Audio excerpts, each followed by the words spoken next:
welcome to our Conroe ISD School Safety and Security Committee meeting. What a great turnout. Appreciate you all making time to be here today, being a part of this process. And I know we have some new members today, and so perhaps we could just go quickly around the table, if you would, just introduce yourself and your role, because I think that would be beneficial to everybody in the room. So we'll work our way around. Sure. All right. Good afternoon. Skeeter Hubert, School Board President. Glad to be here. Tiffany Nelson, School Board Trustee. I'm Amy Brown. I represent the CISD parents. Chris Povich, Assistant Superintendent for High Schools. I'm Easy Foster. I'm Director of Planning and Construction for Conroe ISD. Michael Ferguson, School Safety Specialist. Ethan Barton, School Safety Coordinator. Chris Ford, Assistant Superintendent of Operations. Steve Yearwood, School Safety in the District. Marvel Robertson, Director of Health Services. Matt Blakelock, Chief of Police for Conroe ISD. Sam Bevelov, Director of Transportation. Shelley Winkler, Assistant Superintendent for Elementary Schools. Marshall Schrader, Director of Maintenance and Custodial for Conroe ISD. Megan Arthur, Montgomery County Office of Homeland Security and Emergency Management. Daniel Pena, Senior Planner for Montgomery County Office of Homeland Security and Emergency Management. Jim Hood, Captain with Montgomery County Sheriff's Office Homeland Security Division. Mika Taylor, Assistant Superintendent of Student Support Services. Joe Apple, parent, on behalf of other parents here. Kim Earthman, Director of Student Support Services. Lieber Thompson, teacher at Conroe High School, Ninth Grade campus. Lupita Harlow, as well, teacher, Conroe High School. I'm Sandra Young. I'm a retired teacher from Conroe High School, and I requested that I be allowed to stay on this committee. And she has a law enforcement background. And I do have a law enforcement background. Matt Benson, parent. Bethany Medford, Assistant Superintendent for Middle Schools. Carrie Gladys, General Counsel. Linda Godfrey, Assistant to Dr. Knoll. Misty O'Dweller, School Board Trustee. All right. So what a great group. And once again, thank you. And it's by happen chance just that the school board members are all sitting up here. I said it kiddingly, but I sort of meant it. Like they were all running and coming from their jobs to get here, and imagine that the only seats left were the ones next to me. Because all you people that got here early, Marshall was the first guy here. He sat as far away as he could, I think. Next time I'm gonna move my seat. Oh, move my seat down there. Well, we have a lot of great information, really good discussion topics today, and I think some new things that maybe you're not aware of that we're doing in the district, and we want to make sure that you're aware of those, and I think you'll walk out impressed at some of these. And let's start with our first agenda item, which is the minutes from the September 13th meeting. Those were emailed out, and I would accept the motion to approve those. I approve. All right, Ethan, motion. Second? Second. We have a second. Any conversation, changes, additions, omissions need to address? All right. And all right, so then we will take a vote to approve the minutes. All those in favor, will you raise your right hand? Any opposed? Thank you. All right. Item 2A. Conroe ISD. I don't even know how to say it. Naloxone. Administration protocol. We will turn it over to the greatest school nurse in the state of Texas, and there's data to back that up and awards. Barbara Robertson. I'm going to give you a brief overview of our Naloxone protocol for Conroe ISD. So first, when people talk about fentanyl, the dangers of fentanyl, we're talking about illicitly manufactured fentanyl. Fentanyl made in someone's garage or their shed illegally, not the prescription fentanyl such as a Duragisi patch that is used for pain management. You can misuse that, but it doesn't typically end up in the illicit drug supply. Okay? So information provided to us by the DEA reports that data from the CDC, the DEA, and the governor's office is that fentanyl poisoning is now the leading cause of death at ages of 18 to 45 in the U.S. Unless a person takes a medication that is prescribed for them that they have purchased from a legitimate pharmacy, there is a risk in taking that medication. Students who buy or get drugs from an individual that is unknown or known to them they risk their lives taking that medication or that drug. I've heard students say in my time at the high school, "Oh, miss, it's only Xanax, it's only Adderall." Unless it was prescribed by you and purchased by you, you do not know what that is. I saw on the news the other night that they were mixing it between a blender and a cement mixture. There's no way to be able to monitor how much of that is in there. So it is just as likely to affect a teenager on that one-time dare or misadventure as it is the everyday drug user. So that is why it's a big concern. Slide 2. I don't have this clicker. Want to check clicker? Well, I just want to slide 2. That's 3. There you go. So, naloxone's only action is to displace opioids from the receptors that control breathing, sedation, and blood pressure. Naloxone has no effect on someone who does not have opioids in their system.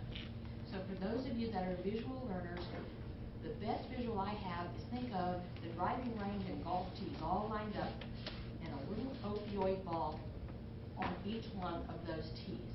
Naloxone has a higher affinity to that tee than the opioid does. So the naloxone goes in, knocks that off, and allows that person to breathe. Depending on how much opioid is in the system is how much naloxone you need to knock off enough opioid balls to be able to allow you to breathe again.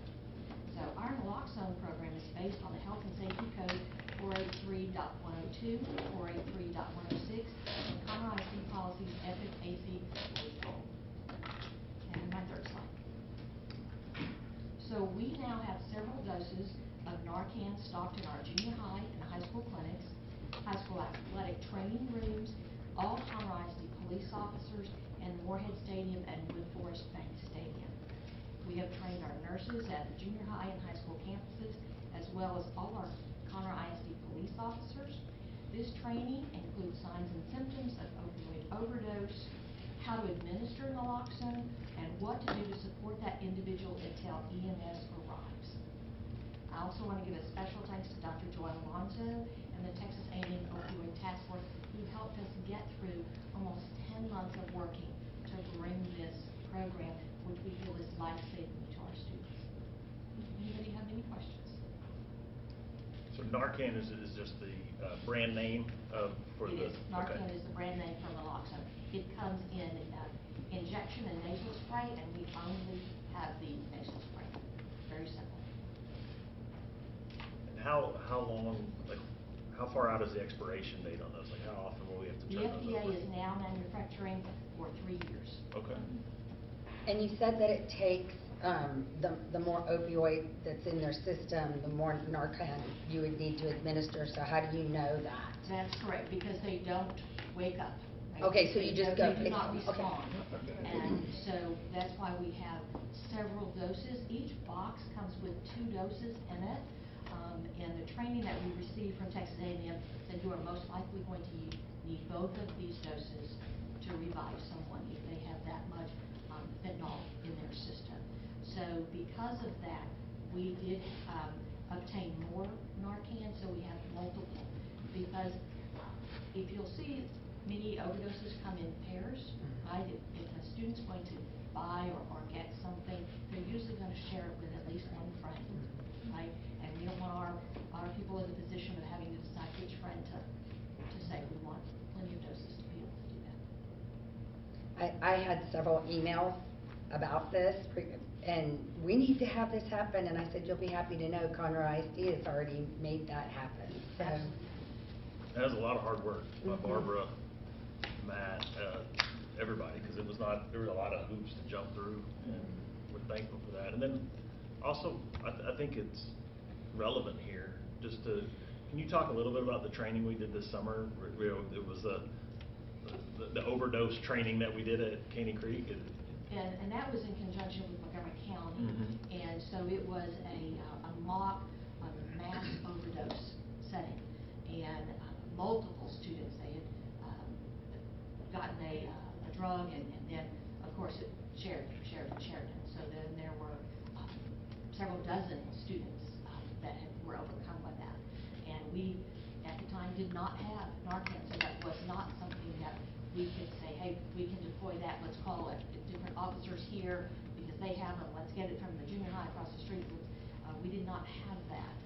But we were working through that process, but we did not have that. But it is a very eye-opening event to think that you could have something to save someone and you don't. So it really felt very strongly about continuing to move forward through all of the barriers until we were able to complete the program, which we started on January 4th when all students returned back to our secondary campuses. So does Narcan only deal with opioids, or is it a range of drugs? It does. What does No, that it is look like? only for opioid. Okay. But the issue that is with the illicit fentanyl, it ends up in lots of things. So cocaine's not an opioid, but it's going to end up put into that. It's not in marijuana, THC, but it's now making its way into the THC vape. And so if you feel like someone is experiencing a drug overdose, there's no way to know, do I give it or do I not? If they're unconscious, according to our standing orders, if they are unresponsive, they're not breathing, or they're barely breathing, then they would be administering Narcan. Any other questions or comments? You know, it's interesting when you think back. I can think back to my days as an athletic trainer. Here, we bought the first AED in the district when I was an athletic trainer, and now it's just part of what we do. It's a different dynamic, but this is how these things happen. They're slow to go, but when you just keep finding ways to bring these safety devices or medications, whatever it may be, to our community. So, thank you. It was used at Conroe High School. Yeah. So, yeah. This is good we had it. All right. So, let's move to item 2B. Audit submission of the Conroe ISD Multi-Hazard Emergency Operation Plan for the Texas School Safety Center. As I'm walking around, sorry. Part of what we have to do for the outline of the Safety and Security Committee is everything that we send in to TEA or to the Texas School Safety Center has to be presented to you all for review and input. A portion of this, the last time that they reviewed our emergency operation procedures was 2020. This most recent round, they wanted our EOP, what we call the MEOP, our basic plan, our active threat annex, and our active shooter appendix. And we were given a timeline on when to submit that. I submitted it a couple weeks, maybe a month prior to the deadline. Dr. Knoll received an email from the Texas School Safety Center that said that we were deficient.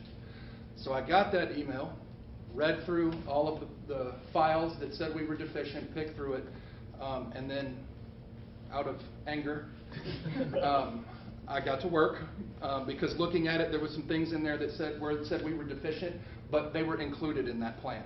And so that's why I got angry, because some things were there that they were going through.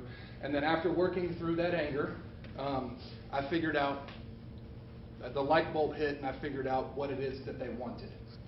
And so I looked at it, I took their framework of their basic plan, and then adhered it to work and mend and mold with Conroe ISD to kind of work alongside the plan that we have in place already that was approved in 2020. Sent that plan along with our plan, and then a letter that we drafted for them, and then along with all of our other campus-based MEOPs that we have, which total to around, give or take, 16,000 pages worth of MEOP information. And then shortly thereafter, it was approved. So I'm going to show you guys those documents just so that we have that. And then after that, open it up to any questions that you guys may have in regard to those plans and that submission to the state, which ultimately was approved just through a little bit of a roadblock. Now, while he's pulling up, I want to make a point. Ethan, like so many of our departments, become leaders not only just within our school district but across the state, really. And so, as Ethan mentioned, the state sent our plan back saying it was deficient. We had to make a couple of changes. The state was sending back every plan. They didn't accept any plan on the first submission. Most plans didn't get accepted until multiple submissions, but I've had multiple superintendents reach out to me, and they said, hey, you know, has y'all's plan been approved? Well, yes. And they said, well, we're just banging our head against the wall. Can you help us? And we're not going to name names, but Ethan, how many districts did you provide support for? 3. Yeah, to make sure. So it's not only just about keeping our kids safe, but it's that stretch that we have as an umbrella. And they shared my anger. Yeah, sure they did. We'll just leave it at that. Yeah. So this is the report that we got back. I don't envy Ms. Kimura, who is the one that has to go over every single one of these plans for the state. However, at the same time, it was 18 pages worth of your deficient, and like I said, that's not good. As much time and energy and everything that is put into creating these plans for somebody to send you something back that says this is not good. So that's where I had to kind of figure out what the angle was. And so then once it hit and I figured out the angle, it was easy.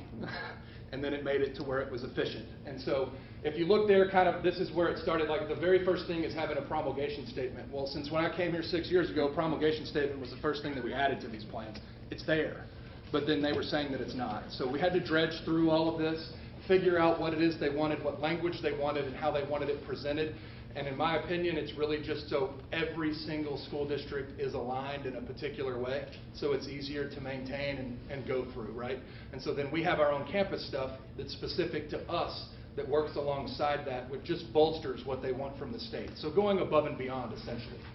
So that's 18 pages of that. We went through all of that. I say we because Ms. Gladys helped me out tremendously to keep me from throwing things that I shouldn't have thrown, which was a good thing. And then ultimately we worked through this to where that was sent. And so that's the report there. I got it. And then you have the second EOP review report here. Let me make that bigger. Which is right there coming from Region 6. And then as we go through this, it's reduced to 16 pages, of course. And as you can see, hopefully it's not an eyesore, but it's yeses all the way through there. And then just to reinforce,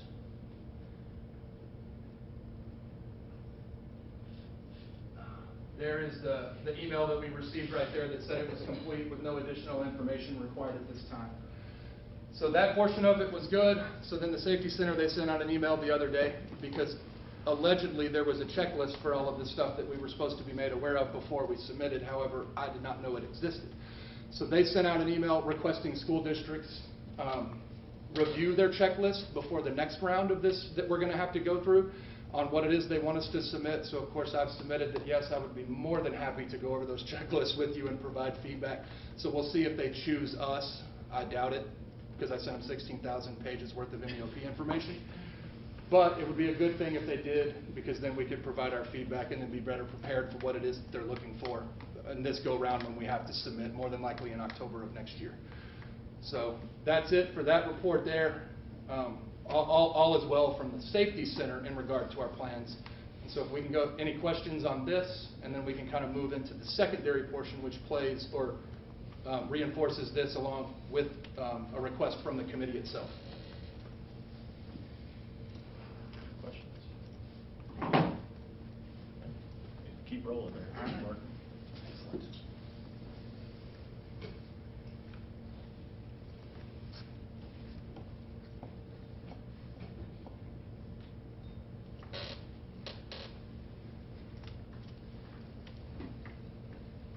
Oh, now we're to the next one. Yeah, we go to the next item? Yes. That's fine. So we'll go to item C, which is review and input for the Conroe ISD 2023-2024 multi-guys review. Okay. And just like last year around this time, I will be emailing all of you a copy of our current Conroe ISD, the one that we use as our framework that the campuses then have their own individual plans that are built off of that. Sending it to all of you guys to review, provide any feedback, changes, and or additions that you would like to see made or anything like that. There'll be a deadline when we get to our summer meeting. That's when we will ask you guys to recommend that plan or approve that plan, because then that will give me the needed time in order to get it ready with all of the changes that have to be made per the education code, to get it in the hands of our administrators, so that they have their campus plans ready before kids hit seats in August. So it's a short timeline, so I'll send that out to all of you guys, ask for your input, put a deadline on receiving that input, and then after that, if I don't receive any, get to work on making sure that that plan is there and available in August.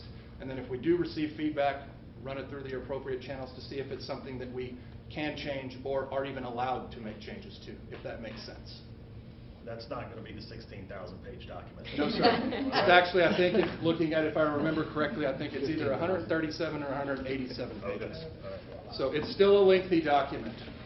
It tries to cover everything that we could face, but however, it's not 16,000 pages, no. And even too, it's important, like the format, they really dictate the format. So it's not so much we can change that. Correct. It was one of those read between the line things. They wanted it in their format, and so that's what we did. And send it into them in their format, but then we have ours that supports that format, which is more user-friendly, us-based. You know, it's more pertinent to Conroe ISD, not the entire state. But the reality is, as we're looking at the document, it's not one of those things where you can say, oh, I think it would be better if we expressed it this, change the whole format, it'd be more user-friendly. It's really not an option. It's not. It's pretty there. Yeah, it's pretty black and white. It has to be separated accordingly for the campuses to go in and approve it every year, which they do, add to their specific things. So it has to be user-friendly to be broken up in that capacity, yes. And then, of course, just so everybody, and I know everybody knows this, but it'll make me feel good for saying it, internal document, your eyes only. Questions? Good. Okay. Thank you, Mr. Barton. Appreciate you very much. All right, we'll move on then to item D. Item D is the safety benefits and the implementation of Smart Tag. This is a new system. We've talked about it forever, but it's finally, we're seeing it in action. Mr. McCord, share it with us. All right, good evening. First off, I'd like to echo what Dr. Mills said, and thank you to everyone who came out this evening on a blustery day. This is an impressive group, so thank you for spending your time here. We have a lot of things left to cover, and I think they're really important, but one of the first things we want to talk about is Smart Tag. Simply put, Smart Tag is a system that is used by districts all across the country and all across Texas. Smart Tag is a specific system of which there are many companies that do something similar, that is a tablet device placed on a school bus that monitors the location of school buses, and it allows school buses to receive routes and information to help the bus drivers, and also in an ancillary way help the kids and help the parents and the students. And if you look at it, just a few things about it, Smart Tag uses badges. So we have multiple districts in Montgomery County that use something similar. Another one, Duquesne, uses actually Smart Tag. But what it does, you'll have a tablet, and Sam, I'm going to go back. Can you pull the tablet out and show them what the tablet looks like?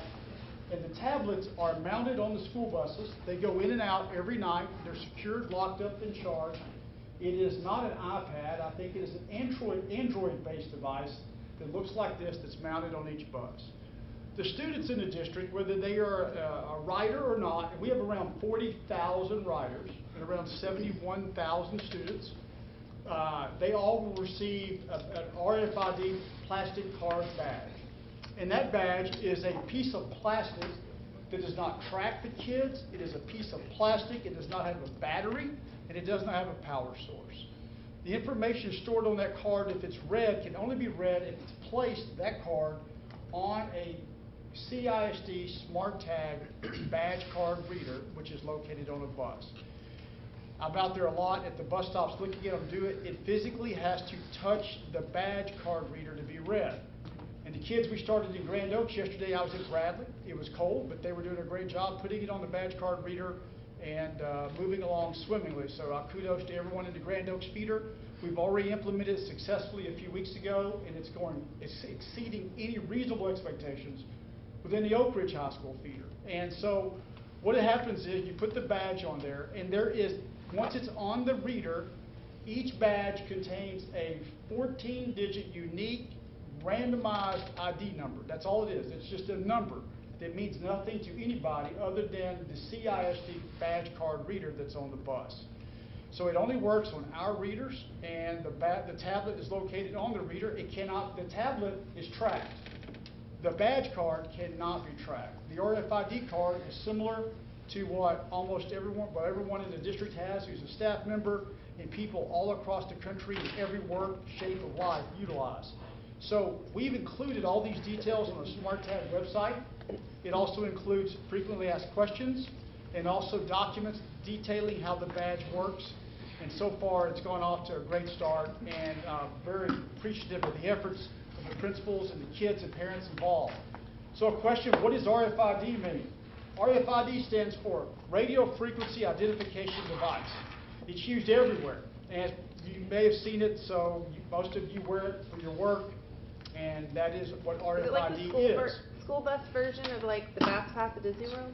Exactly. In fact, there is a link on our website, Dr. Really? Medford, that explains it. If you go to CISD Transportation and you link to the SmartTag website, it will tell you all about that. In fact, there's a picture of a Disney World pass, of which I haven't been to Disney World since it was about $30 to get in. But I know some people that are close to me do go routinely, but I hear it's more expensive. But so as far as the security, I won't go through all the acronyms, but it's top-level security, and we follow all the regulations for the highest levels of security. What I'm excited about from a safety and security standpoint, and since this is a Safety and Security Committee meeting, this is the best place to talk about it, is that for the first time in 130 years in Conroe ISD, in just a few weeks to months, if I'm a parent, I will be able to go in and elect to sign up to receive notifications that will tell me when the bus is about to approach my house. So from a standpoint of what you will get, and I look at this from a former principal for over 2 decades, and also in the job I'm in now, plus all the other roles I've had, is that what will happen, it will allow parents to know when the bus is coming so the kids aren't outside, or the parents aren't outside, or they're not outside with other extended family or toddler or infant, whether it be in the heat, the cold, a blustery day like today, the rain, or something in between. So what it will do, it will allow kids, since they and the parents will know when the bus is approaching, the less time to be exposed in any way at the bus stop, having to wait for the bus. So that's exciting, and to receive those notifications, a parent will need to go in and elect to do it. And if they do it, they will be able to receive the notification. There is an extensive verification process for a parent to be able to receive that if they choose to receive it. But I think it's really going to be well received, and I'll give you a few examples of how it's already helping in just a second. So I included this slide. This is right at the very edge of my visual acuity. But what I will tell you is this, is that if I was a parent and I was not aware of this, I would be shocked that every year in Conroe ISD, a couple of things happen. Our buses drive 6.3 million miles, which is 14 times to the moon and back. But also nearly 25 million times a kid gets on or off a bus within the Conroe Independent School District. And it's very important that the kid get off at the right bus stop. I can tell you as a secondary, as a high school AP, a junior high principal, and everything in between, when a kid, and whether it be an elementary kid or a junior or senior in high school, when they get off at the wrong bus stop, bad things happen. And they may choose to get off at the wrong bus stop, or a lot of things can happen. But 25 million times a kid gets on and off a bus. I will tell you, you think that it's like on a lunchbox. And you have a lunchbox that showed like a bus on it when you were like a tyke and you went to school, and they showed that little driver on the bus, and you think that bus driver's going to be on that bus every day. And we want them to be. And that's what makes everything great.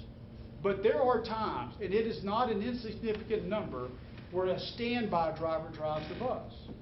A standby driver, you could also call it a sub-bus driver. But you also have office staff driving, and you have mechanics driving. And I will tell you right now, at this moment, we're actually at the best point we've been in a long time on bus drivers. As of 3:12 p.m. today, we're at 24 vacancies. We've been hovering around 30 to 33 to 34 vacancies really for years. But we've fast-tracked some things, so by the way we onboard people. Sam's team has been great and diligent, and so it's like a checking account. We try to make sure that we're hiring people and retaining people, and by doing that, we can work the number down, and it works best when you have a real bus driver every day. But I will tell you this, standby bus drivers have helped hold this district together for the last 3 years, and they don't get enough credit. But you probably know about the standby, you probably think about sub-bus drivers. But I have to tell you, the amount of office staff and mechanic staff that drive is unbelievable. And it's hard because they're driving a bus route that they may have never driven before. And part of the benefits of that is that it will help me as a standby driver or a sub-driver or a mechanic or whatever, office staff, to know definitively using SmartTag that a pre-K or a kindergarten child is getting off at the right bus stop with the right parent to meet them. And that's a big deal. And I will tell you what, 25 million stops, we had one, it did work out perfectly at the very first week of school, and it was on TV, and we took care of it. We made sure it never happened again. But we work hard to make sure things go perfectly, but sometimes things happen. SmartTag gives us an immense ability to make sure that bad things do not happen. So I put that as a bullet. Also, it's really helpful as a parent. I would be, as an administrator, I'd be at the school late in the day, 5:15, 5:30, Pat Sajak's warming up. And a parent would come in, and they would come in, and they would be frantic or even frenetic trying to locate their child. And they wouldn't know where their child was. And maybe their child's phone died, or they lost their phone, or whatever the case may be. But I didn't have a way definitively to be able to go and tell a parent where their child was, if they'd ridden the bus or not. Now, the RFID badge will not tell me where the kid is, but I could have at least, if I had SmartTag, I could have told them if they got on the bus or off the bus. One time I had to find a kid at 9:30 at Dick's Sporting Goods. You never know where you're going to find kids. It's crazy right out there. But it will allow me as a school principal to be able to tell a parent at least if they got on the bus or got off the bus. And that's already happened a lot since we've implemented this for the last couple of weeks. Okay, also, and I'm going to give you a real life example. If I'm a sub-driver, office driver, standby driver, mechanic driver, it gives me the actual route. I'm driving a route that I've never driven before. And it will make sure that I drive the right route. I know where the right stop is. It helps me confirm if the kid's getting off at the right stop or the wrong stop. I will tell you, in a previous life, I used to work at Kingwood High School. And I had to drive a group of kids to the Woodlands High School. I never worked at Conroe ISD. I worked at Humble ISD. And I had to drive kids from the Woodlands High School to McCullough at that time. And the coach from the Woodlands High kind of directed me on how to get there. I ended up in the parking lot of Captain Kirk's Marine on Rayford Sawdust Road. I've never told anyone this before, because you couldn't see anything in the woodlands. If you live, you can't see, and if you can't see, you can't turn around. So knowing the map and how to navigate is really important. I will tell you this is becoming an issue. We spend all this time and effort and money to keep evildoers or kids or adults or anyone from coming into campuses that aren't supposed to be there. But what is equally a big deal that no one ever talks about is what are we doing as a nation to keep kids or adults or people that are adults that look like kids because they can be on a TV movie, keeping them off the school bus. Well, SmartTag allows us to do that and be able to confirm that person is actually a CISD student and not an imposter getting on the bus. And then I can hear Dr. Hines in my ear right now. Another thing that's really important, especially at the very beginning of the school year and the very end of the year, is making sure that at the end of a run or at the end of a route, because a route is made up of 3 runs, that the kids that are on the school bus are all off the school bus. Because it can be, with only slight embellishment, it can be life and death. Once you get on the school bus, if you've gone to sleep, it's August, it's early September, we physically check as bus drivers, but the SmartTag also lets us know as a double added layer of security to make sure that everyone is off the bus. So I promised you that I would give 3 real-world examples. We had the flood of January 24th. We had streets closed, especially the south part around Aldine and Westfield and the Grand Oaks feeder and the Oak Ridge feeder. And what happened was, within the implementation of Oak Ridge, the principals were able to alert frantic parents that were calling, wanting to know what was the status of their child. Was their child still on the bus? Was the bus redirected because of the rain? So we can't, the tag won't tell me where the kid is, but the tag will tell me where the bus is. So that was a beautiful thing. I will be fully transparent. Willis-Waukegan Road last Friday, Sam? Last Friday, we had a standby driver helping us out. We needed this person badly, and there was 28 stops on the route. And on the 23rd stop, he'd never driven this route before. He had a monitor on there with him. He made one wrong turn on Willis-Waukegan. And if you've ever driven Willis-Waukegan, you know if you make one wrong turn, things can happen. Well, he ended up in the greater Willis area. But we were able to redirect him by getting a hold of him. He did not have at that time Smart Tag activated yet, but that will help us prevent someone who's driving a route trying to help save the world wind up in Willis, which is beautiful this time of year, but we don't want to go to Willis for Conroe ISD. And then the first day we deployed at Suchma, we had a parent that had a couple of kids, and she was trying to locate. So Tara Vandermark was able to, within the first few minutes we actually started it, on the first day, January 10th, be able to allay the fears and concerns of a parent, even the very first day. Sam, anything you throw in, real-world examples, maybe? I think you've covered most of it, Mr. Board. So we've had great input at the bus ramps, talking to principals and teachers, and the students have been wonderful as far as being able to tag on, especially seeing the elementary kids. They love to see their face pop up when they tag in. It's been a great tool for us, and it's definitely helped improve the safety of our students.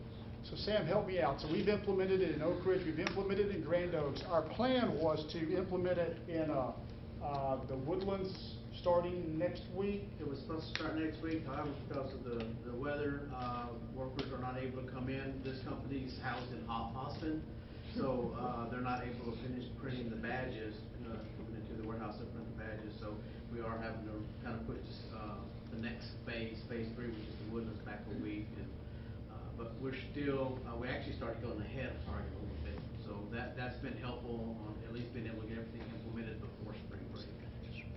So just special thanks to all the team for getting it implemented, many months of procuring it, and really excited about it, and I think it's going to pay dividends. And if you have any questions, myself or Sam will try to help answer them. Yes? Two quick questions. Number one is, I've survived a few car lines where the Wi-Fi has gone down, and that becomes a manual process. So my curiosity, is there potential for this to have a bit of a glitch or a failure at some point, and do we have a backup plan within transportation to make sure the parents don't panic, worry, have concern that their kid suddenly is not being tracked? Well, currently right now, we double scan at the elementary level to scan an elementary child in and out. We scan the way we have before, and plus they will tap their card when they go on and off the bus. And of course, it won't tell me where the kid is, but it will tell me if they got on or off the bus. It doesn't rely on Wi-Fi, it relies on cellular, so it's cellular based, it's not Wi-Fi based.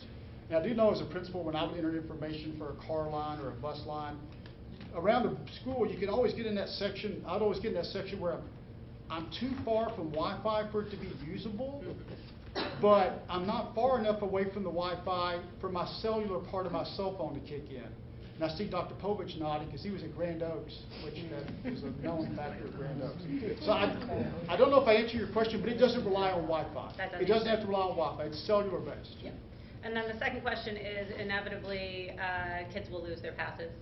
And how quickly are we able to replace those, number one? And number two, is there kids on number 4 pass, number 5 pass, because he keeps losing them? Do we have a plan in place with CISD to help our lower income kids if there's a fee associated with that? Well, first off, every school has their own badge printer. So every school has their badge printer. They have badges, and of course, we're still acquiring the things. And we got pushed back a week for the implementation in Grand Oaks because some of the equipment was on a boat out in California, waiting for it to get cleared through customs. But we specifically put badge readers on printers on campuses so they can quickly turn it around. However, to be clear, if a kid doesn't have their badge, it's okay. We can still enter it manually. It'll take a little longer, but not long at all because it's autocomplete, just like if you're typing into Google. So we're going to pick up and transport every kid regardless of whether they have their badge. The beauty too is, and I'm glad you asked that question, from a school driver standpoint, it allows me to much more quickly, in an expedited manner, put a picture, put a name with a face. Because I'm constantly seeing that name and that face, and when I know the kids, especially early in the year, it makes a difference whether I'm a school bus driver or a teacher. So I'm hoping, well, since we have the printers there, we think we can, well, we know, we've already done it, we can do it a lot faster. But Yes. is there a cost to follow? Yeah, is there a cost for, like, kid loses 5 passes a year, it becomes reasonable that at some point parents are going to be asked to, Well, it's not a never-ending well, potentially. Our plan is to ask for $5 to replace the lanyard and the card. However, we're not going to deny a kid what they need. We will print it for them. Okay. And we've got the cards in reserve and the and the lanyards. Do you have a lanyard? They're going, they went around. It's a double breakaway. It's a breakaway lanyard, just in case a bad actor decided to do something. So we tried to get a breakaway. We did. We got breakaway lanyards. So. But kids can kids change their lanyard if they want?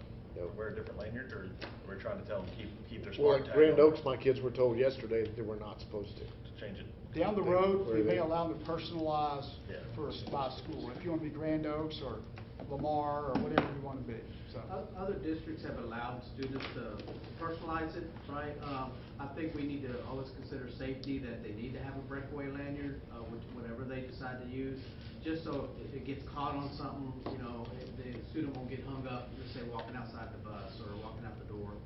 But a lot of kids like to personalize it, or it may be a mascot or something with their mascot on there. And our next conversation may drive that too. The next agenda item. Yeah, that's. will drive some of that. It'll be a lot of. Yeah. It'll be a great segue. Great. Ms. Nelson? Yes. I have a quick question. So this is bus only, correct? Correct. So if your student is not on the bus, then this is something that you won't deal with as a parent? We will provide you a card. They will provide them a card. Mhm. They can use it if they want to use it at point of sale for checkout in the cafeteria, or if they wanted to check out a library book. But we provide everybody a card because lots of times kids aren't bus riders, and then they become bus riders. They may change, and something may change in the family, and they need to ride the bus. Or maybe a good example, after you come out of the fall band and athletic season, you have a lot of kids start riding a bus that didn't think they were going to ride it. So we provide one for every child, including a lanyard. So they all have it, just in case. So is there like an opt-in, opt-out if I don't want my child to have a smart tag? Like I have my kids on Life 360, I see their every move. I don't know that I have a need for a smart tag, and there are concerns over like safety and hacking that I see. Well, on our website and throughout the process, we try to explain it transparently what it does. It's a piece of I plastic. get that, but it's technology. If you want to, if someone wants to opt out, they can certainly do it. So we've implemented it in the Grand Oaks feeder and the Oak Ridge High School feeder. We've had one parent opt out so far. And we tried to be upfront and transparent, but by all means, if they want to opt out, we will opt out. We'll still have to at least manually account for them for state count because we're required to as far as bus riders on the bus. But we're not going to require them to wear it. Okay. Or we're not going to require them to have it on the bus, at least for now. And so information is just anytime that thing is scanned, information is automatically being sent to the parent, is what you're saying? Or it's No. only if the parent looks If into the it parent and they can get the requests it, information? Okay. what it will do is it will give them a text notification when the bus is a defined amount of time out from the bus stop. That's all. Once the parent registers, they basically have to register to want that service. If the parent doesn't register, then they won't be sent any information. And like Mr. McCourt was saying, that unique identifier on there is not attached to any kind of information. So anybody tries to read it, they won't be able to. The system identifies that number, and that's where the data is stored in the system behind the firewalls.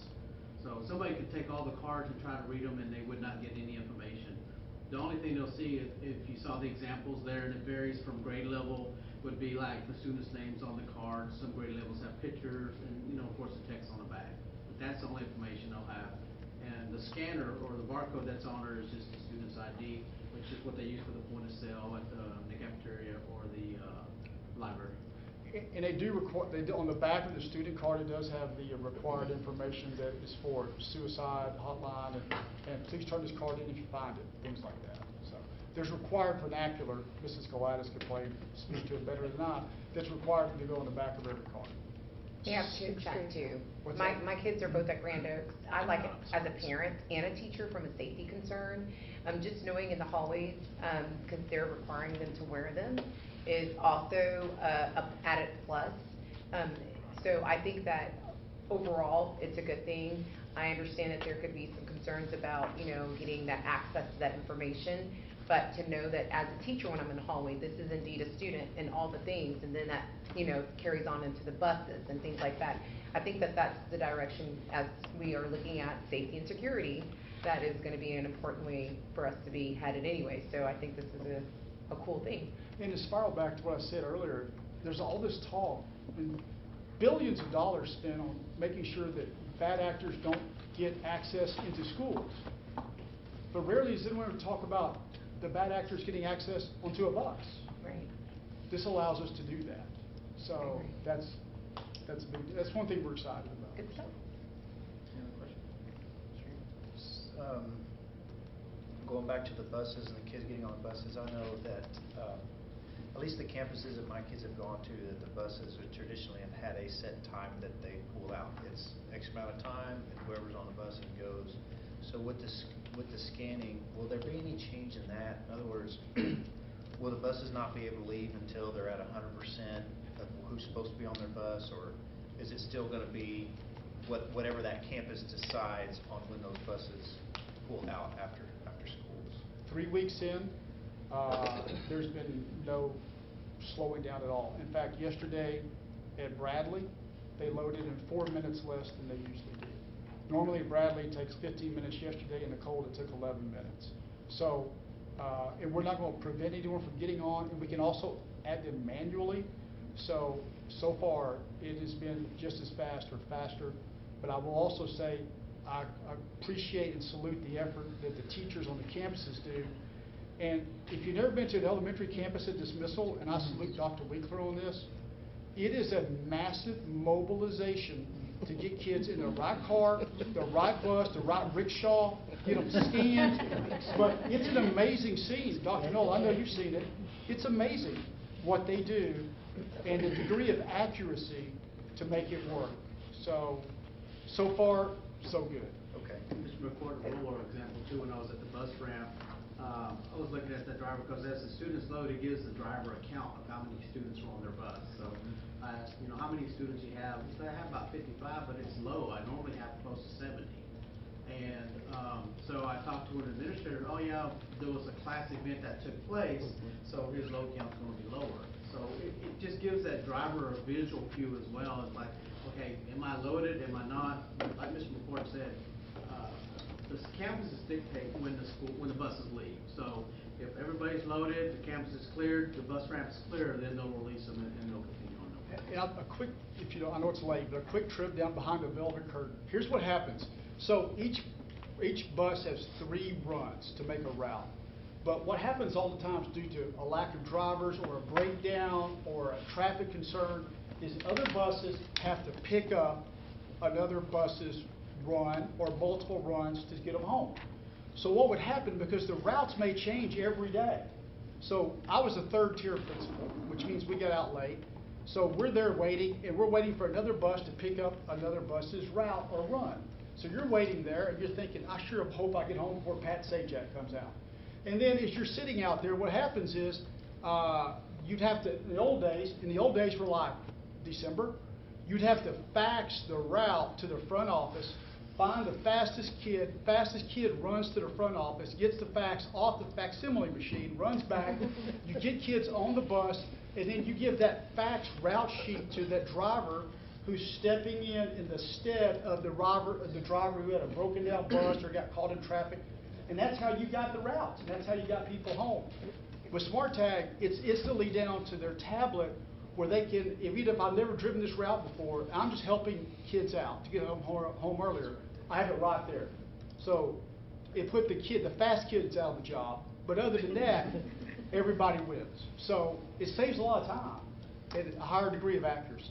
Yes, Could I just say something about, because we have after school, late school programs over at Conroe High. And I can't tell you how many times, and this sounds great, how many times we've been there at 5:30, and we don't know where the buses are. Parents are calling, we don't, they have to go to Caney Creek, they have to hold a bus, whatever. And I think this would be outstanding to keep that from happening. I do, I think it's great. We're trying. Yeah. Yes, ma'am. Yes. You were saying that the student safety issue here is that the bus driver knows who to release the child to when they go to get off the bus. How are you ensuring that? It matches up the information they're sending. You'll speak to pre-K and kindergarten only. Yeah, part of Okay. the process, when we download the information, we know what the grades are.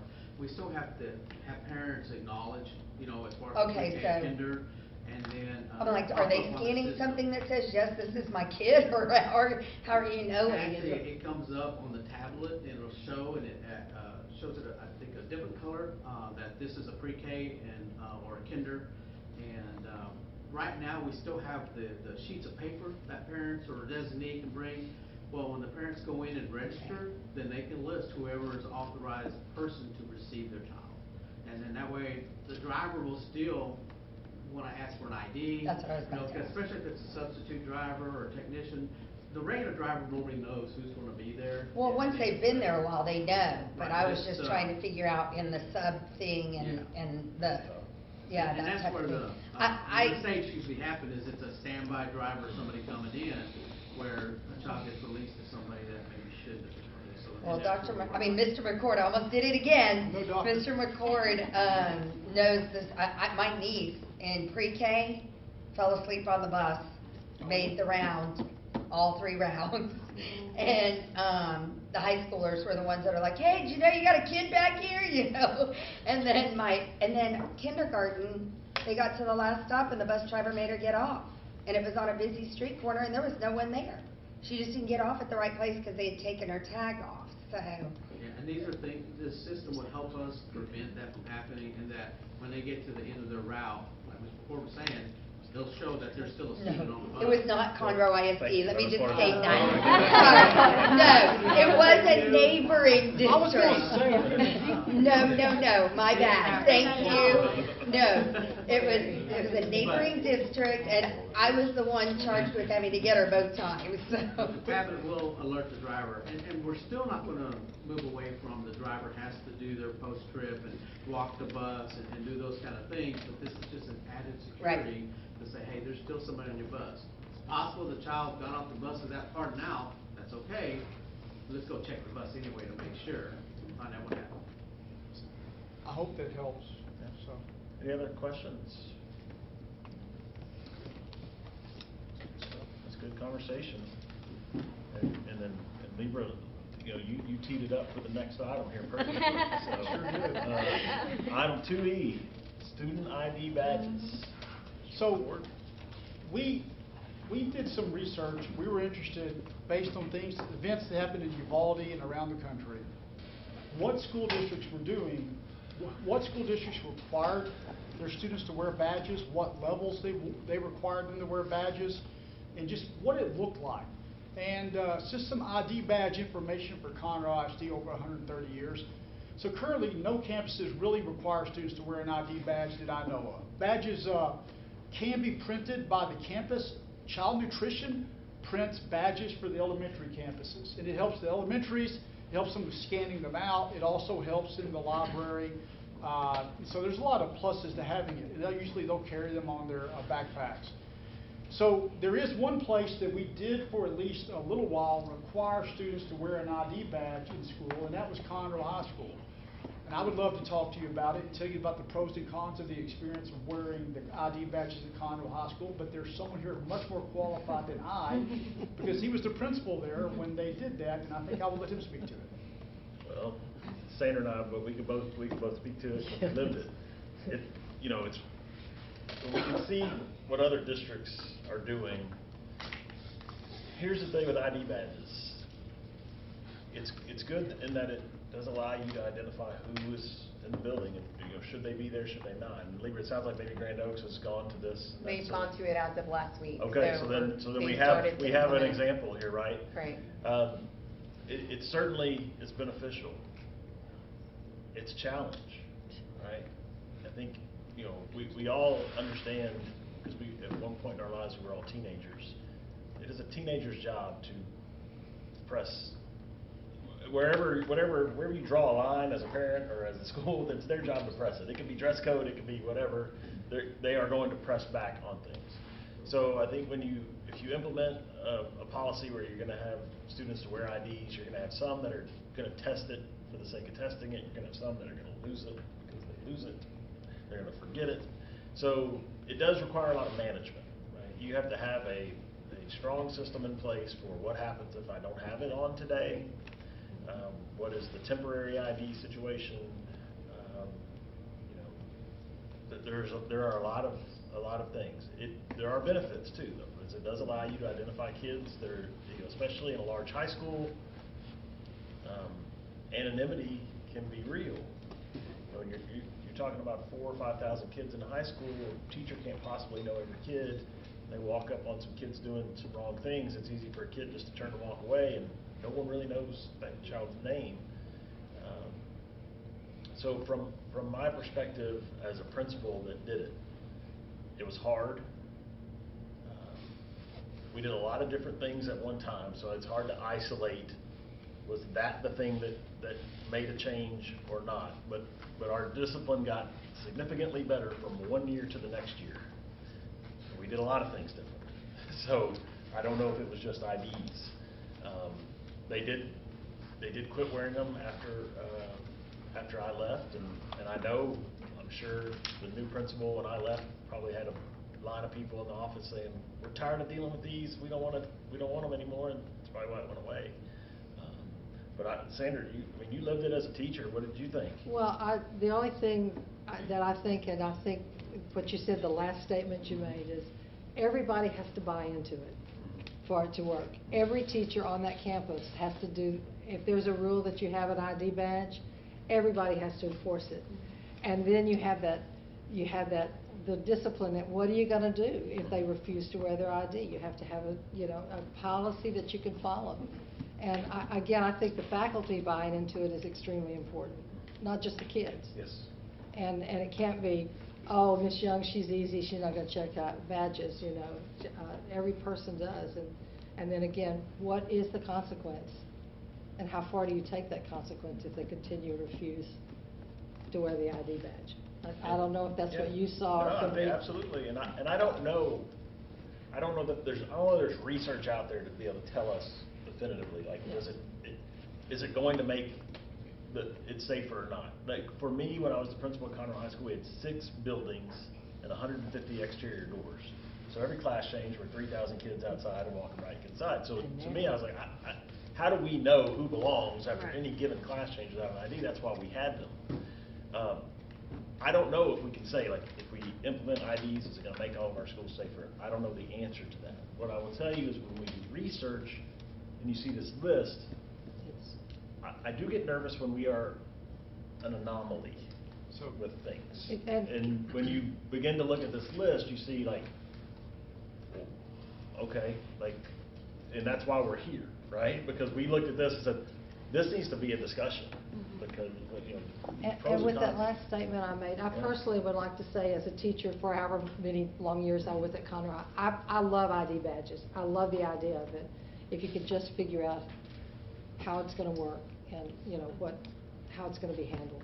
In a theoretical society, for me, I would have, as a teacher, you know how like you can do your little scanner? Yeah. So then they scan in with their badge, and that's my attendance, I'm done, welcome to sit down. That would be in my ideal world, right? So that's how I feel like the badges could, kind of elevate the game. Right, have a purpose for the student. If we could get Mr. Foster to figure out how to build those into schools, it'd be really cool, right? We quit chasing that attendance bells ringing. Exactly. So then the students, we can already have 2 and 1 done. I love that idea, but I'm already going expense-wise. I don't necessarily have the problem with the ID badges. I'm not a big proponent of RFID chips, but I don't have a problem with the idea of them having a badge, because I think especially in this day and age with sex trafficking and things like that, it's really important. I mean, to know who's on your campuses, who's involved in incidences, and so forth. But I will add to that, when you were saying the consequences, both of you talking about the consequences, I mean, safety is safety. I mean, discipline on campus is part of safety. And when you're already cracking down, for a lack of a better word, and going for your, that this is a mandate, you're already starting boundaries. And and consequences from those boundaries, and that's going to go towards better discipline as well. So, and better, I mean, it goes all the way down to curriculum, I mean, your instructional quality at that point. So Dr. Noel, we started researching, and I say we, I mean Ethan. We started major districts in the area to see, you know, what they do across the state. So you can see here, here's the first screen, and we just started going, and I was shocked that everybody was requiring this. So we just kept expanding our calls. So here's the first screen, and then here's the second screen, and you can see some do all, and some do 5 through 12, and some do 7 through 12. We did query Montgomery County school districts, and this is what we were able to find out about neighboring Montgomery County school districts as far as what they do. So this gives you a look at what Montgomery County districts are doing. Mr. McCord, did you also look at how they're enforcing the badges? We did not get into that. It's one thing to say you're going to, it's another thing to actually do it. So I cannot attest to it. And I even asked Mr. McCord, we were in here earlier talking about this, and some of these, I was like, really? Like, are they really doing it? Are they saying they do it? Are they really doing it? And to Sanders' point, like the issue on the discipline is the escalation, right? So it starts with, I didn't wear my badge today, all right? So I give you a whatever the lunch detention. All right, so now I didn't go to lunch detention. Now I give you after school detention. I didn't go to after school detention. Then I give you Saturday school. I didn't go to Saturday school. Now all of a sudden, we're sitting a kid in ISS for not wearing their ID. And like that's the progression. That was the repeated. No, absolutely, Yeah. but that's the problem that you because. And we know who it is. It's the task avoiders, right? Why are you looking at me? No. Just answer the question. That's all.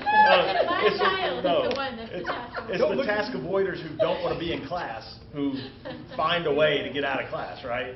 Or, like, you know, we had a system, it's probably, I'm sure, antiquated now, but, you know, where the temporary ID, you had to go down and get a temporary ID if you didn't have your ID on a given day. And once again, you know, if we did an ID check at the beginning of second period and I had algebra second period and I didn't like algebra, cool, you just let me out of class, like, awesome, watch how long this is going to take, because I'm going to let everybody get in front of me, and then I'm going to be, you know how that, so all those things are real. Now, one benefit, if we choose to go with this and do it, and we do it district-wide, would be, we'd all be in it together. So we were doing it at Conroe High, we were on an island, we were it. So also I had to listen to everybody say, well, they don't do this, that's cool, they don't do this, well, we're not there. But so we also were the only ones trying to come up with solutions, and, you know, 6 minds, 7 minds, you know, worth of buildings of schools thinking about it would be much more effective with ideas than we were just on our own trying to figure it out. And you know, as you're, and I know we've talked about it, as you grow, because the numbers of our schools are, secondary schools are really getting massive. And going back as a substitute, I will tell you, it's very difficult to walk in and you don't know who the kids are. I mean, before I retired, there would be kids on our campus that they didn't have IDs or anything, and how they got there, I don't know. But they're on campus walking down the hall, and you ask, you know, are you supposed to be here? And then you try to get them ask them to leave or whatever, or get somebody to escort them off. But you don't really, so the badges would be great if you could work out all these little, you know, because it gives you an idea of who's on your campus, you know. It's a big safety thing, I think. You know, I think it is. It's a big security thing. And you were right about the consistency part, too. It's like, if Absolutely. not everyone's on board, then you're just not going to have it. I mean, I'm hearing, well, this such and such teacher allows us to use our phone, but everybody else doesn't. So the minute you walk into the hall with the teacher that said you could be on your phone, now boom, your child has a detention. And then some other parent may or may not be me will call and say, well, I heard about kids vaping in the bathroom, and you're giving my kid a detention because they're on the phone in the hall when they can have it in the class. So consistency is good, and bandwidth too. Like if we've got to make sure that we're able to catch the vapors and the things in the bathroom, or are we spending too much time checking badges? But I love that. I love the idea. Ethan, you got something? For what it's worth, I physically actually spoke to 3 individuals that have them, that are on there within our area, and the positives far outweigh the negatives. And to your point when you said about the temporary ID badges, one of the districts said that that would be a key point, just to make sure that that is in place, because then it expedites those problems that you're talking about, where kids are going to figure out a way to get out of class on purpose because they know that it's going to take a while just because they don't have the badge. But at the end of the day, the positives far outweigh the negatives.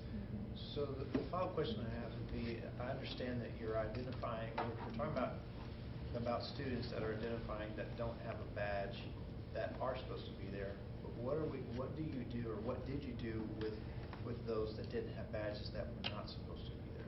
What was the benefit of knowing that information? What was the benefit? Yeah, I know. Yeah, escort someone to escort them off of campus. That's They're the a trespasser. Yeah, they're a real world trespasser. example for that.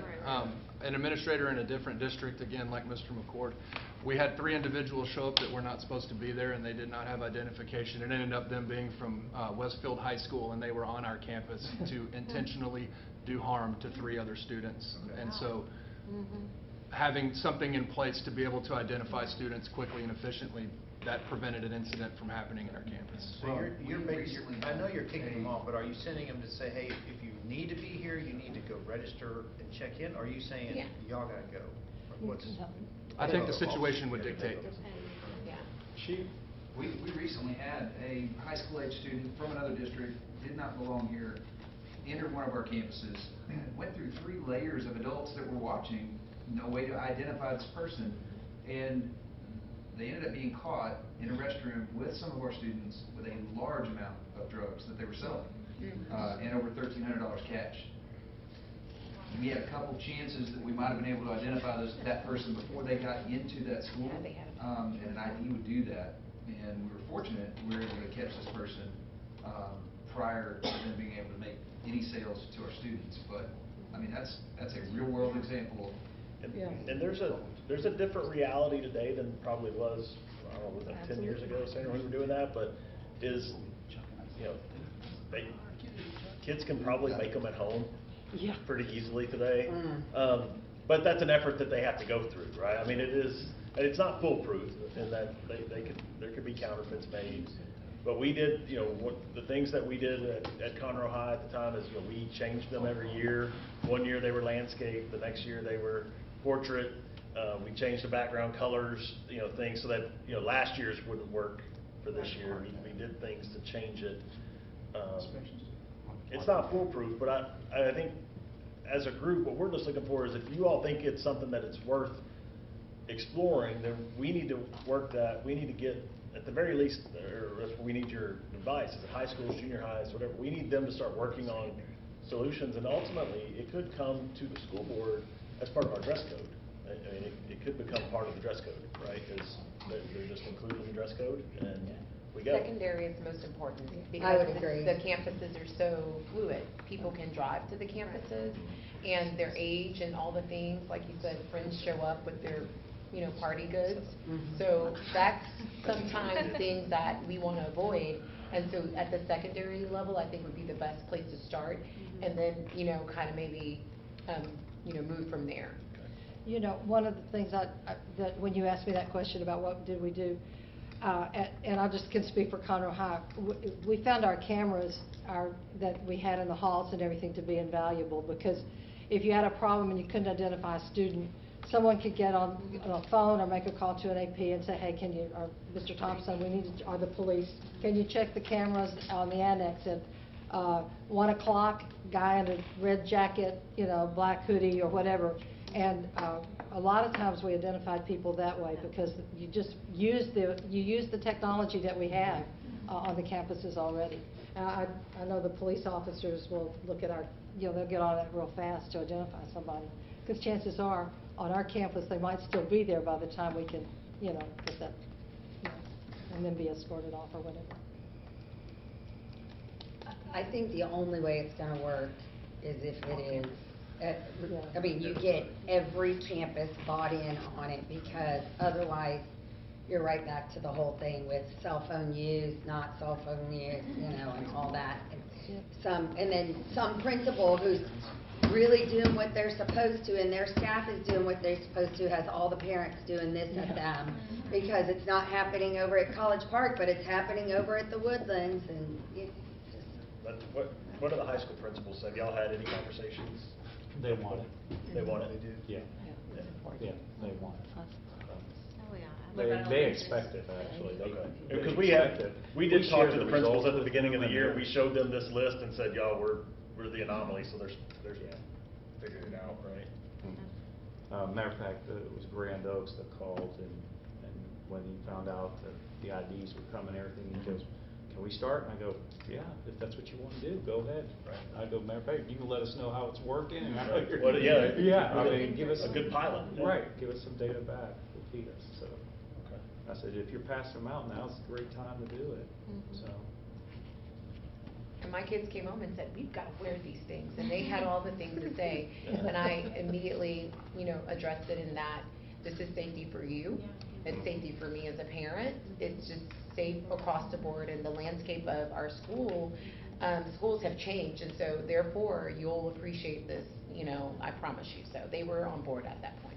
And you're gonna wear one the rest of your life. I was Whatever thinking, job you ever have. Absolutely. They go to college, when they go to college, they have to have that ID everywhere they go, and they charge them big bucks when they have to replace them. Life lessons Yeah. we're teaching at Conroe That's one of the ISD. things, when we were talking to other districts also, the more things you can use the badge for, the more apt they are to carry it with them, because the bus service is probably just the first step, but, point of sale, library, and there could be other uses as well. And so that was one thing, like when I talked to the directors, transportation directors, if you can get them to use it for more things, the kids will wear them because that's what they need them for. I'll tell you this from my staff. If my staff goes to a campus, a cold day today, they may have their badge underneath.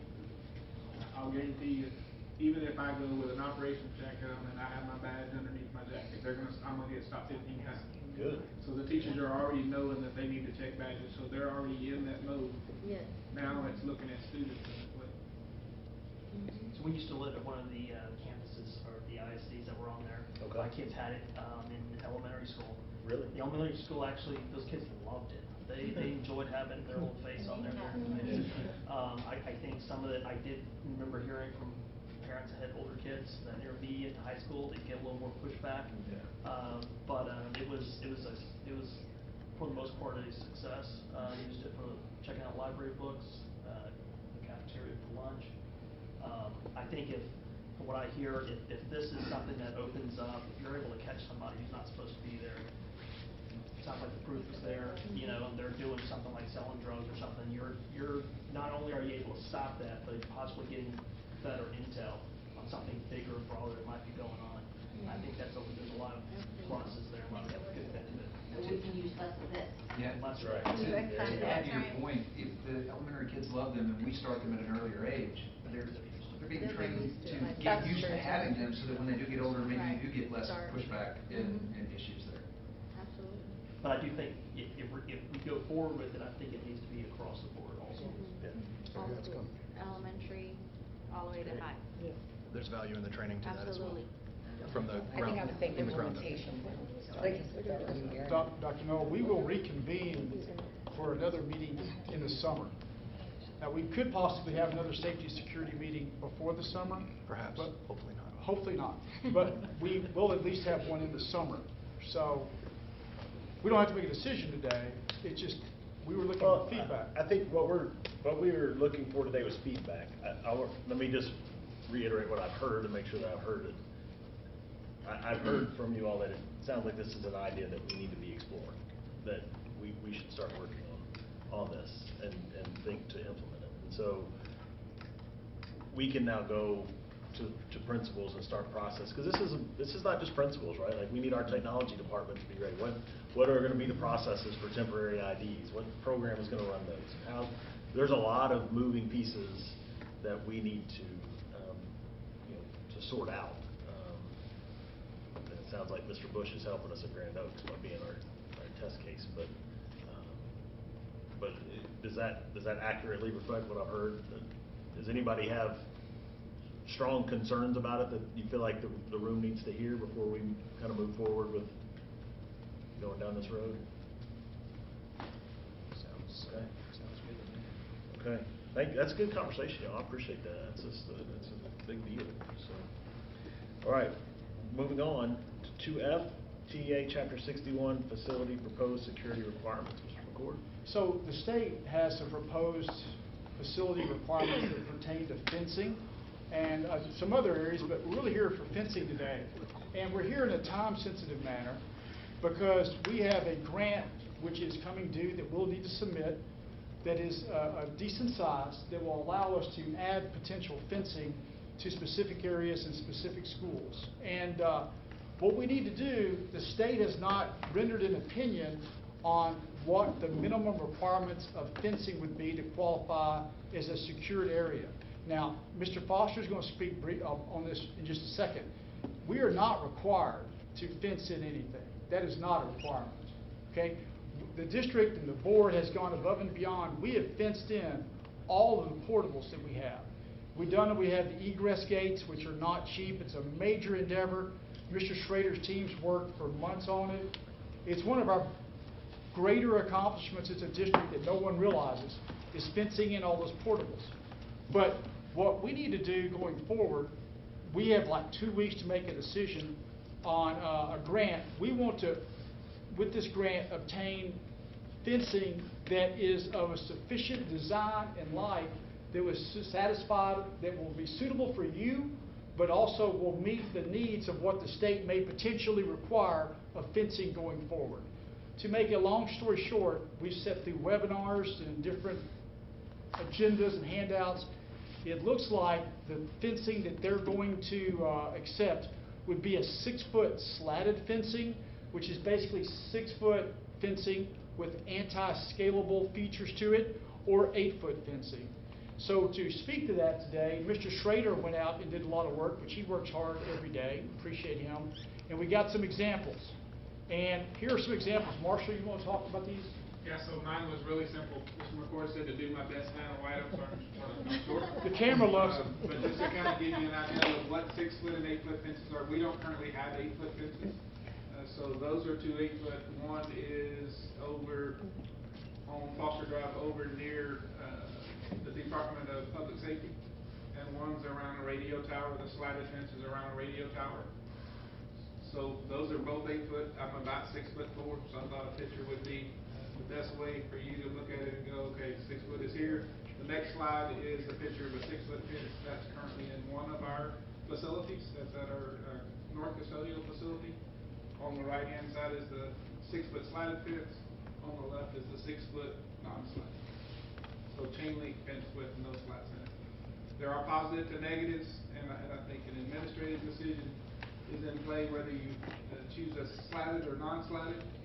If the decision is to go to an 8-foot fence, there may be some, and without slats, there may be some campuses that you choose to put a slat in different locations.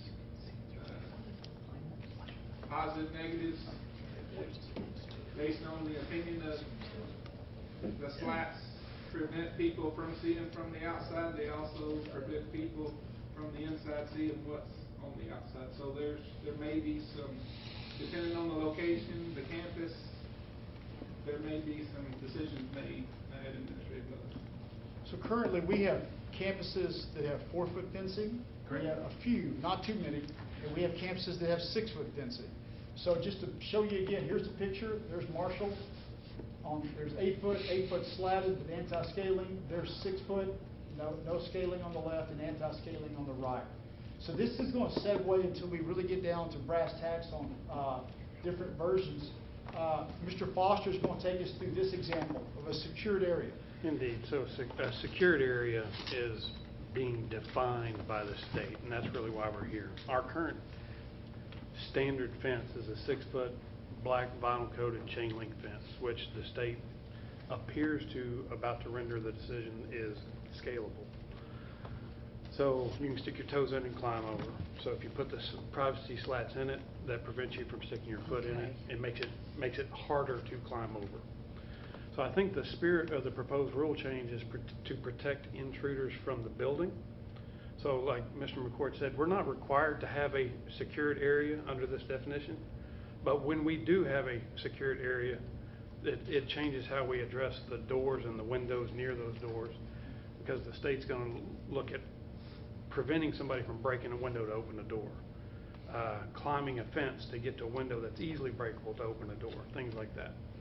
So, but here, I mean, the picture on the right is kind of represents our more typical modern elementary school, where we've got corners of the building and we fence in the backyard. And so we fence in that backyard, when it meets the secure definition in the eyes of the state, then it gives us some operational flexibility on how we handle the doors and egress, ingress inside that secure area, so that the school has some ability. Local school districts have the ability to handle their policy within that secured area. If it's outside that secured area, you're in the must be locked.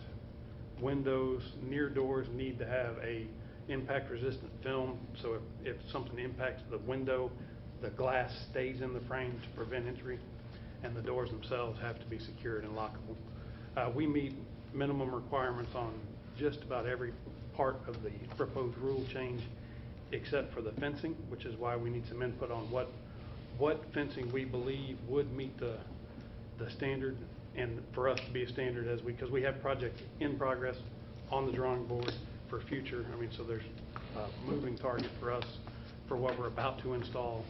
We'll order for install next year, and things that we're planning for in the not too distant future, as far as, and also to apply for this grant.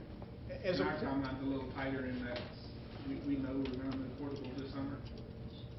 So our timelines, these projects are next year, my projects are summer. We're starting very early summer. As a point of emphasis, if you look at that picture on the right, where you see the green at the top of that rectangle, what the state has in mind, if that is a secured area, a school district or a school would not be required to keep those doors locked and secured.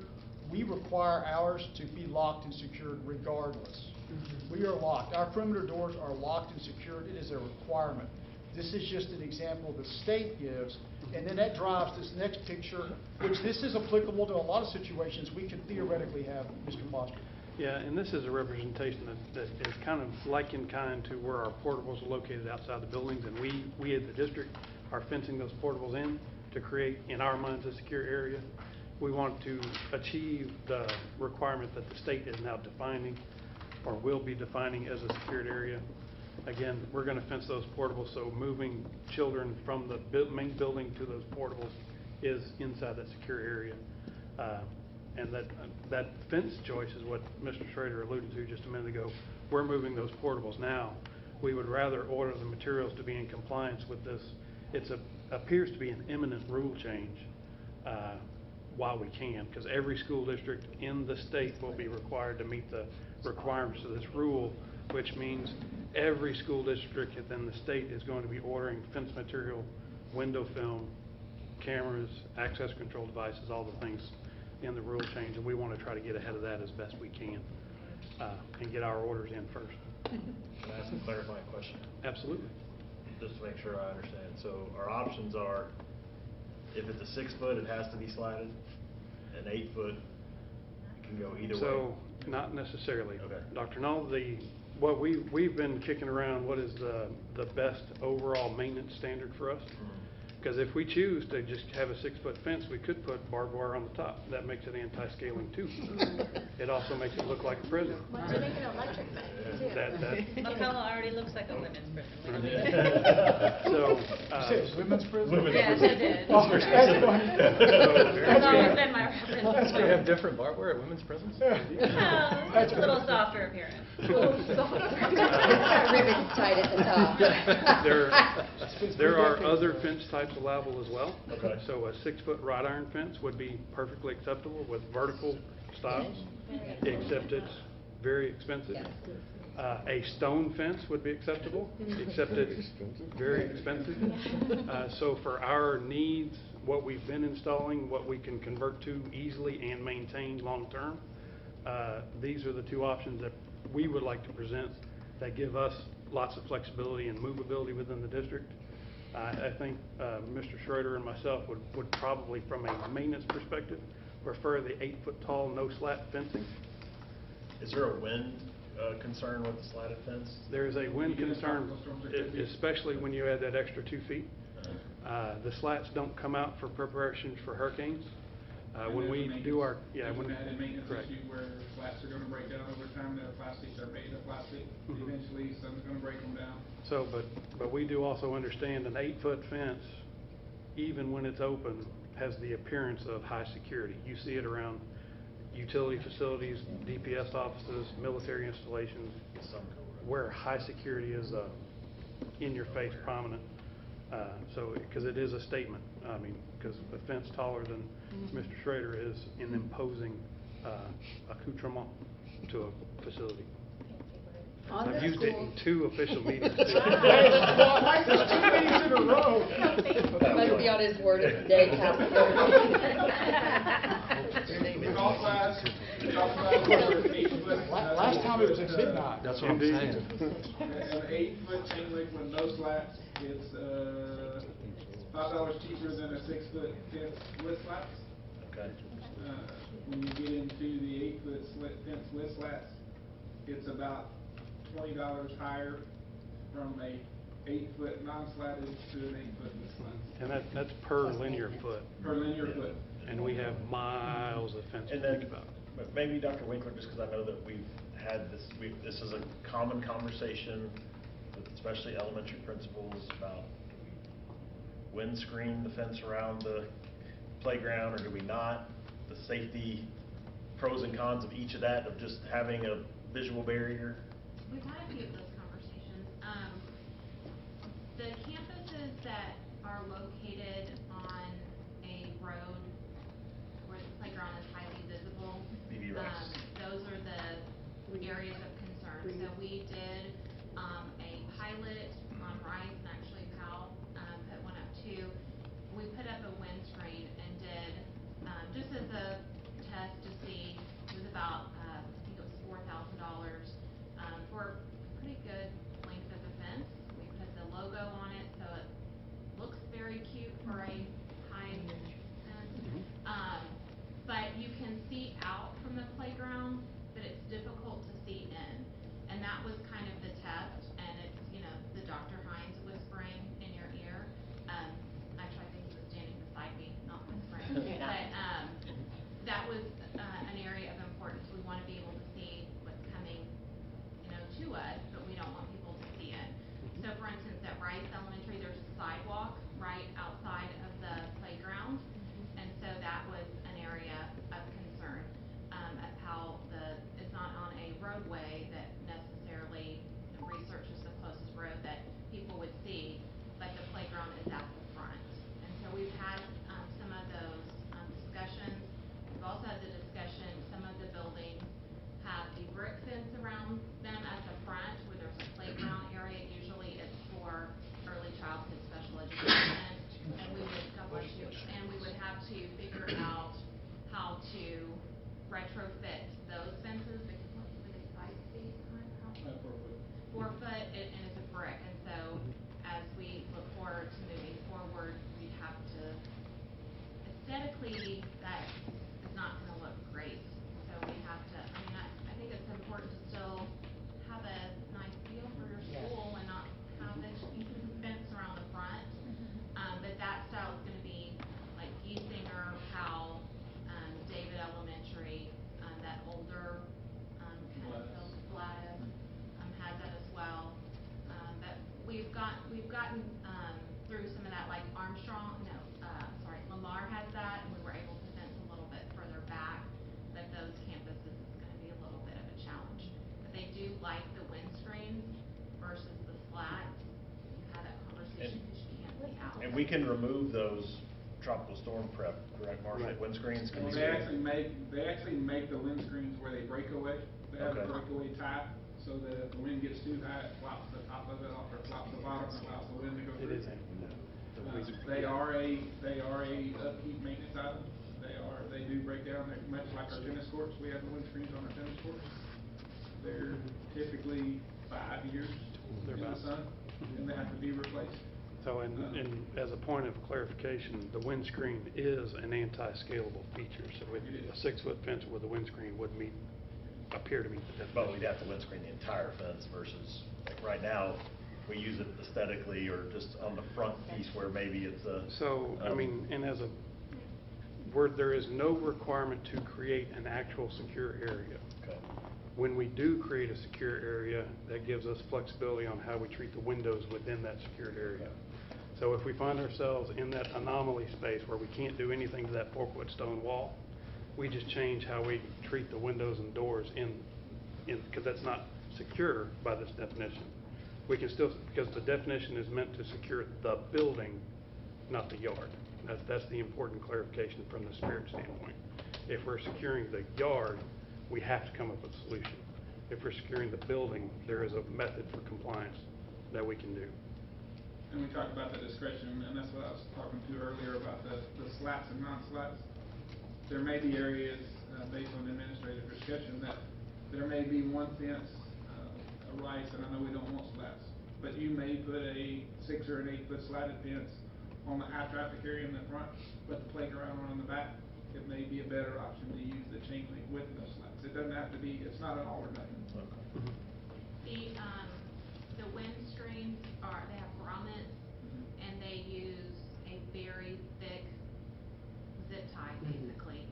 It's not like go to Home Depot and buy that zip tie, so if we were to take them down for a weather event, we would have to purchase new heavy-duty zip ties. Well, at an elementary, they don't necessarily have the staff. I mean, when you get to a high school, they will, because they have a lot of decorative windscreen, so their storm prep, they do take down a lot of windscreen. They also have a ton of coaches that can do that. Yes, sir. We know, usually in our area, we know a couple, not a tornado, but our hurricanes, we typically know that's part of our grounds crew that we concentrate them, they'll take the windscreens down.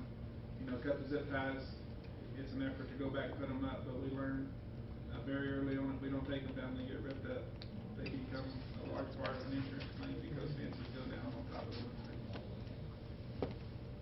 So Dr. Knoll, knowing full well the state has not rendered an opinion, and they may not dictate, but assuming they do, it would help us to know which direction people would think they would ever want us to go, whether it be 6 foot slatted or 8 foot without.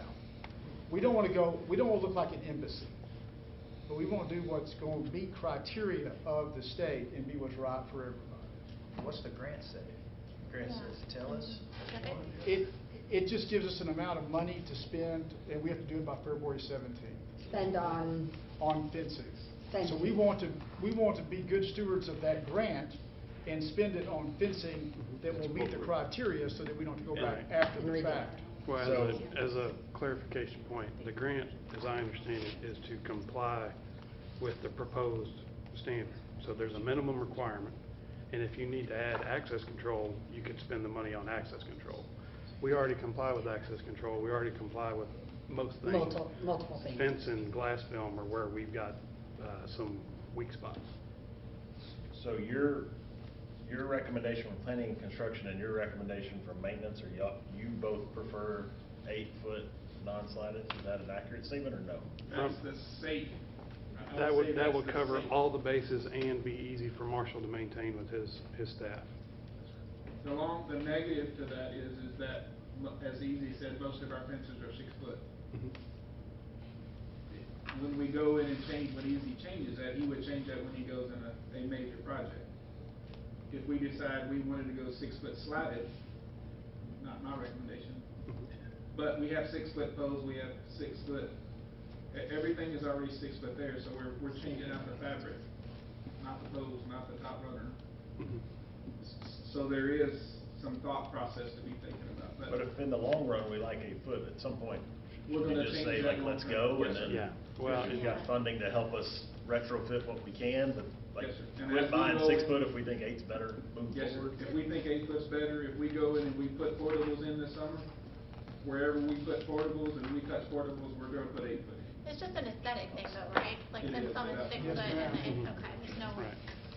I mean, from an aesthetic standpoint, I despise an 8 foot fence. I think it feels And that was too- my concern back to, Right. an elementary But from a maintenance campus, standpoint, you don't want to see, you don't want it to look like a women's prison or, no, but I'm serious. I'm agreeing with you. I don't want it to look like we've all driven down Hardy Toll Road going into downtown and the new rebuilt high school that's over there. It looks awful. I mean, I would feel terrible for kids going there every day. The principals really, that we've spoken to, they like the 8 foot fence in the back, Yeah. where there's the playground, you can't see it. That is by far what they would want. Okay. What comes up is how do you wrap that around the front of the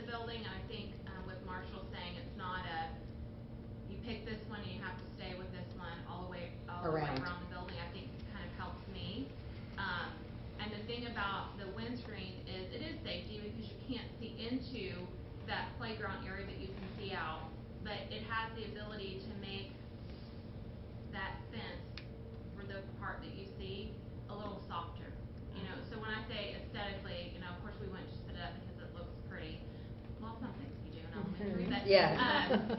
but for the fencing, we're trying to make it look a little bit more incorporated into the building, so it looks more inviting than this, like what you're talking about, driving by the campus and seeing this fencing. So does the front have to be, I mean, right now I know nothing is a have to, but does the front of the building also have to be fenced off now, or just at the street area? No, and that's why I wanted to point out the requirement of a secure area doesn't exist. Yeah, because that picture that you showed, I was asking questions about Correct. that. So if Go back you- one more, please. There you go. So on the left side, there is no secure area.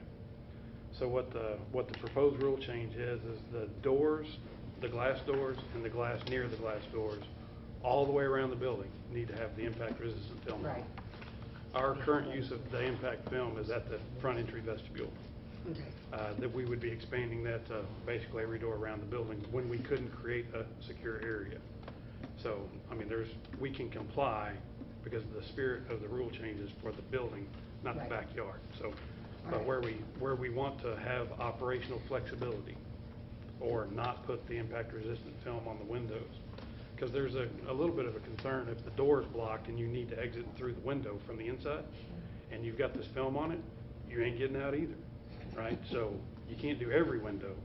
So you've got to pay attention on a case by case, building by building, window by window, to make sure you're putting applications in the right place. So can you view the fencing through the same way to say you want to do 8 foot in the back and along the areas where it's aesthetically works, and then 6 foot where it's more forward facing, and then if we need to do windscreen to make it non-scalable in the future, we can do that, and the forward facing piece so that it looks right.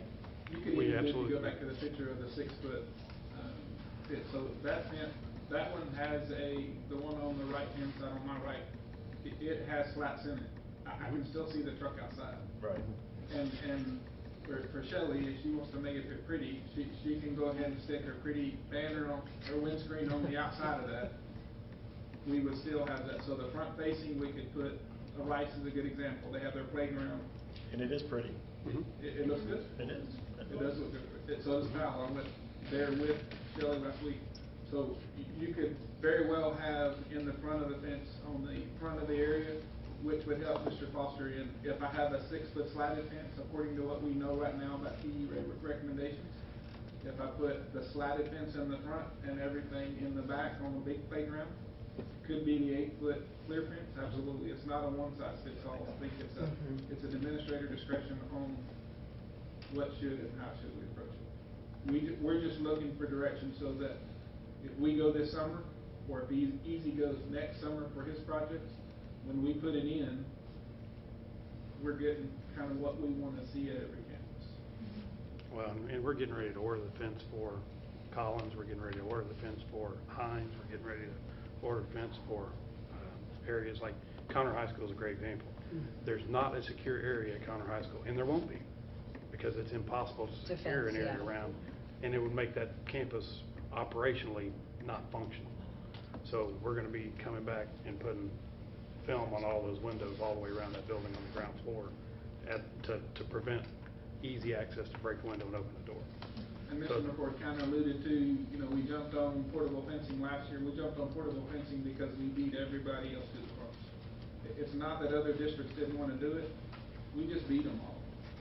We made decisions quicker and we got on the ground running, and that's why our fences were up early. It's going to be the same thing. So if PEA says 8 foot fence or 6 foot with slats, just like easy experiences in the construction world, everybody's going to be looking for the same thing. And if we don't get on the fence early, That's why we pay you the big bucks. We're going to be behind the 8 ball.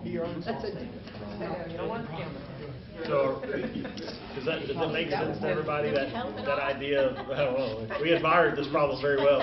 I'm sure we solved it, but does it Well, make but sense to yeah. everyone to say that 8 foot where it's, More necessary. yeah, and then Yeah. 6 foot otherwise? Because I'm in elementary, those cute little kids, those Yeah. babies, they want to feel like their, their school is fun and Yeah. a place to be at, not that place that we talked about earlier. So, Dr. Knoll, so we're talking about 8 foot where appropriate. Yes. 6 foot, maybe in the front Yes. with slats. That's what we're, and maybe a windscreen with cute logos. Right, and I didn't mean to have confusion with some of the, talking about some of those buildings, but it's just something that Marshall and I talked about. Touche. There are a few buildings we'll have to tackle a little bit differently, yeah. Yeah, and you may have some situations on the backside of a playground where you have a business that's located behind the school. You may want an 8 foot slatted fence on specific areas. I think it's open to discretion based on the campus. This is helpful, Dr. Well, I'm glad you feel like that.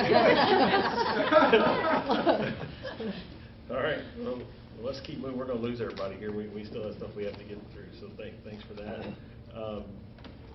G, Texas School Safety Center intruder detection audits. Okay, first off, thanks for staying with us physically and mentally. I appreciate it. So I'm going to give you an update on intruder detection audits. As you know, Governor Abbott mandated intruder detection audits in January of 2022.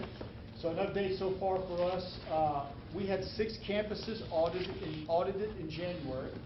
So that brings our total number of audited campuses to 19. We know that we will have 10 campuses audited in February because they call and tell us, and so we appreciate them calling. So what we know so far, we did have 2 campuses have a finding in January on just one phase. That makes us 17 of 19 for 89% success rate. The state success rate in the fall, according to what came out recently, was 71%. So 17 for 19 is where we are as part of a finding within the allotted time window, which is 45 business days. But what it comes down to is the District Safety and Security Committee needs to meet. That's what we're doing today. Thank you so much for meeting with us. We appreciate it. We need to develop a detailed training plan for the campuses that had a finding, 2 of the 19, and we have worked that up for your look at and possibly your approval today. Our plan is for those campuses to have that training on February 17th, which is an in-service day just around the corner. Those additional trainings would occur for anyone that is a staff member auxiliary who's on that campus. It would also include subs, and there would be follow-up meetings after the original meeting on February 17th to catch them all. So the proposed plan would then be reviewed by you for approval, and then ultimately we will submit that information to the Texas School Safety Center documenting all the actions on or before March 13th. Since March 13th is in spring break, it will be before March 13th. So that is what we have as far as our current intruder detection audits. I will tell you that we're making an initiative to go above and beyond and require all of our campuses to view video that we put together on perimeter door safety and security, thanks to Andrew Stewart. And I think he's gone. Is Andrew here? But tell Andrew, thank you. Put it together, and we premiered it today at the Principal and Director Update meeting at 1 o'clock, requiring all campuses to view the video, discuss it, and then to go over the access control procedures that we already have in place that cover all different aspects of gaining access or control to the campuses. But that would be for all different campuses, and that would happen on February 17th in above and beyond what the campuses that had 2 findings out of the 19. So that's why we're here today to ask for that. And I believe, Dr. Knoll, unless someone has a question about that, I believe we need to go into executive session. Yes, sir. So we're gonna move. We don't have to physically move anywhere, but it will just affect the video. The committee will go into closed session pursuant to sections 551.076 and 551.089 of the Texas Open Meetings Act. Any action, vote, or decision of the committee with regard to any matters discussed in closed session will be made when the committee returns to open session. The time is now 5:47.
Committee is now in open session. The time is 6:02 p.m.